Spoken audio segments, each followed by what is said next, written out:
एक समय की बात है, एक गांव में रामू नाम का एक परिश्रमी किसान रहता था। उसके 4 बेटे थे, मोहन, सोहन, करण और अर्जुन। किसान ने अपनी पूरी जिंदगी खेत खलिहानों में मेहनत करते हुए बिताई थी, पर उसे चिंता रहती थी कि उसके बाद उसके बेटों में आपस में झगड़ा ना हो। वो चाहता था कि उनकी मेहनत भी फले फूले और परिवार एकजुट रहे। ये है रामू का बड़ा बेटा मोहन, जो अपने पिता के साथ खेती का थोड़ा काम देखता है। और ये है रामू का मंझला बेटा सोहन, जो कि थोड़ा खुश मिजाज है। और ये है रामू के दोनों छोटे बेटे करण और अर्जुन। ये दोनों भी रामू के साथ काम में हाथ बटाते हैं। एक दिन किसान अचानक बीमार पड़ गया।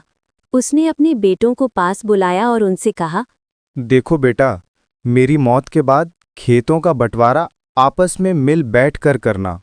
मगर बेटों में पहले से मनमुटाव था। सभी अपने हिस्से को बड़ा बताने लगे।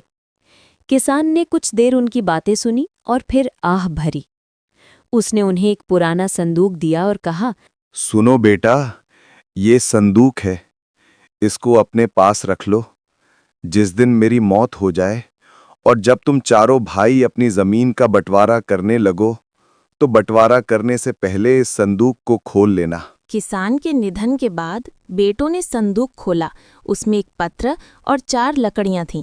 पत्र में लिखा था, अगर तुम अलग अलग रहोगे तो इन लकड़ियों की तरह आसानी से टूट जाओगे, पर साथ रहोगे तो कोई तुम्हारा कुछ नहीं बिगाड़ सकेगा। बेटों की आंखें नम हो गईं।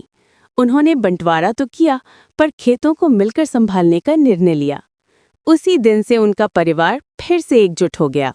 तो इस कहानी से हमें ये सीख मिलती है कि भाइयों को आपस में मिलजुल कर रहना चाहिए, क्योंकि मिलजुल कर रहने से सारी मुश्किलें आसान हो जाती हैं।